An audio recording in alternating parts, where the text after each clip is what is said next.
araw sa lahat ng nakikinig. Kayo ay nakikinig sa podcast na pinamagatang Salita at Karapatan, Tinig ng Katutubo. Isa itong espesyal na episode kung saan pinagtatagpo natin ang panitikan at mga isyu ng karapatang pantao upang mapalawak ang ating kaalaman, pag-unawa at kikiisa sa mga isyong kinakaharap ng ating kapwa Pilipino. Ako si Judel Ares. Ako si Jewelyn Badrina. At ako naman si Jan Cyrus Masakayan.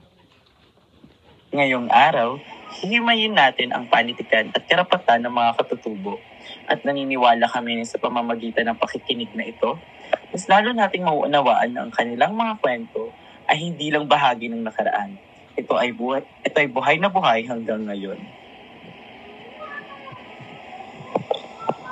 Sa Pilipinas, napakaraming grupong katutubo. Ayon sa datos, mayroon tayong mahigit 14 hanggang 17 milyong katutubo na kabilang sa 100 etnolinguistikong grupo. Kabilang dito ang mga Aita, Lumad, Igorot, Manobo, Mangyan, Dumagat, Palauan, Odjaw at marami pang iba. Kung iisipin natin, bawat grupo ay may sariling mundo. May mga awit silang hindi natin alam, may mga sayaw na hindi natin nakikita sa telebisyon, at may mga paniniwala na iba sa kasaysayan natin sa lungsod. Halimbawa, ang mga Ifugao ay kilala sa mga rice terraces, pero higit pa roon, sila ay may paniniwalang espiritual na nakaugnay sa kalikasan. At dito pumapasok ang halaga ng panitikan. Ang mga epiko, alamat, at kwento nila ay hindi lamang katang-isip. Ito ay gabay, kasaysayan, at salamin ng kanilang pamumuhay. Kung wala ang panitikan, mawawala ang boses ng mga katutubo. Isang magandang halimbawa nito ay ang epikong hudhud ni Aliguyon. Ito ay inaawit ng matatandang kababaihan sa Ifugao tuwing anihan, kasal o ritual. Ang hudhud ay hindi basta kwento ng kabayanihan. Isa itong pamana ng karunungan at kultura. Sa epikong ito, makikilala natin si Aliguyon, anak ng pinunong si Amat Talaw. Bata pa lang, tinuturuan na siya ng kanyang ama ng aral tungkol sa buhay at pakikidigma. Hanggang sa dumating ang panahon na nakaharap niya si Pagawan ng diligdigang isang matapang ding mandirigma. Ngunit, imbis na matapos sa dugo ang kanilang tunggalian, ito ay nauwi sa pagkakaunawaan. Nagkaroon ng kasunduan at ipinakasal ang kanilang mga kapatid bilang tanda ng pagkakaibigan.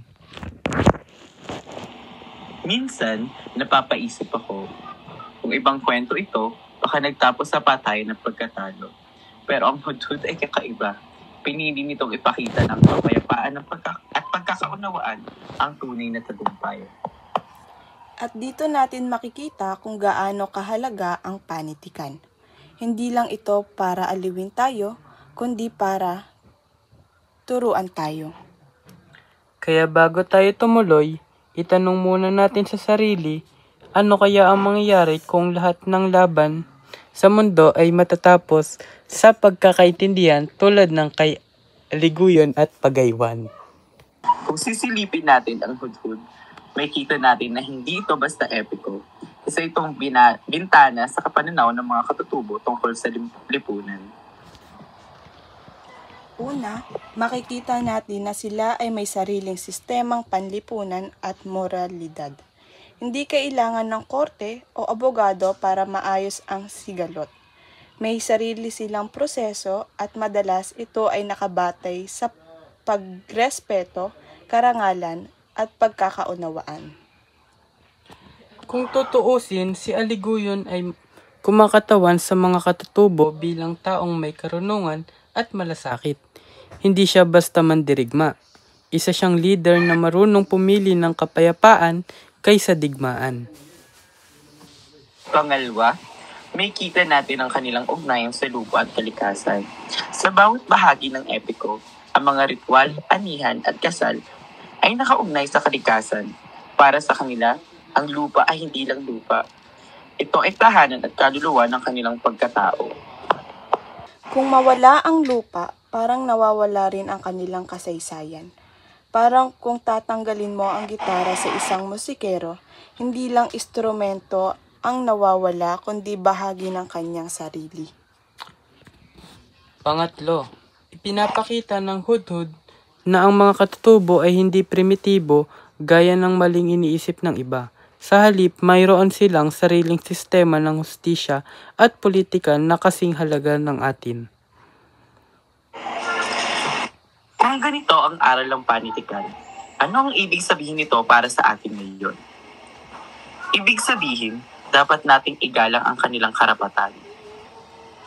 Dahil hindi sila kulang, hindi sila atrasado, sila ay may sariling mundo na dapat kilalanin.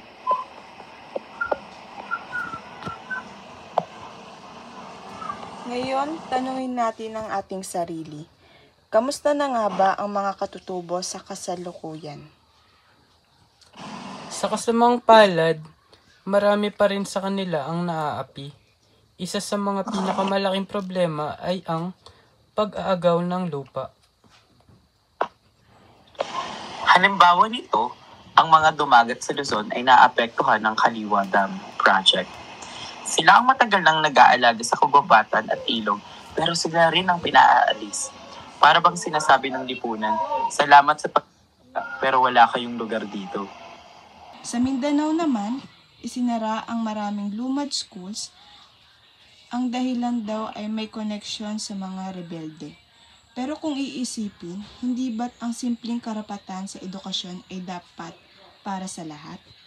Dagdag pa, madalas silang ma-red tag, ibig sabihin ay pinararatangan silang kasapi ng rebeldeng grupo kahit wala namang sapat na ebidensya.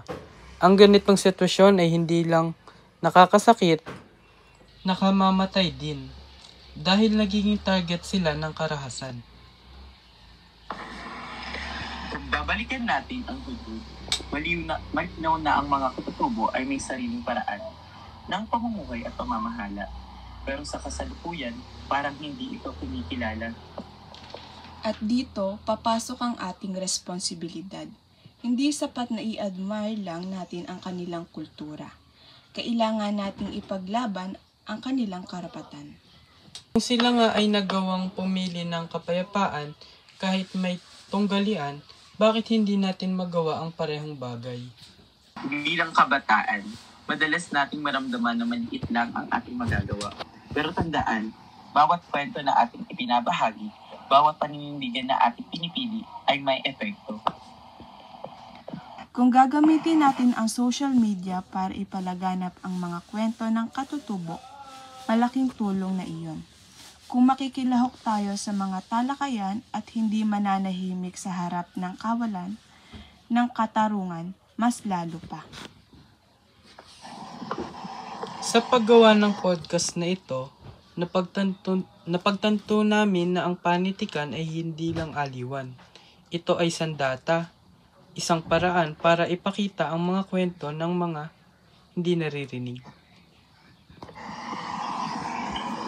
Ang hudud ay nagsisilbing paalala na may iba't ibang paraan para magtagumpay. At minsan, ang tunay ng tagumpay ay ang pagpili ng kapayapaan. Sa mga nakikinig, sana'y magsilbing hamon ito. Huwag lamang natin pakinggan ang kwento ng mga katutubo. Tulungan din natin silang maisulat ang kanilang kinabukasan. Dahil ang mga katutubo ay hindi dapat nananatiling nasa gilid ng lipunan. Sila ay nasa gitna, tagapagdala ng kaalaman, kultura, at aral para sa lahat ng Pilipino. Muli, ako si Jodel Ares. Ako si Jewelyn Badrina. At ako naman si Jan Cyrus Masakayan. Maraming salamat sa pakikinig sa salita at karapatan, tinig ng katutubo.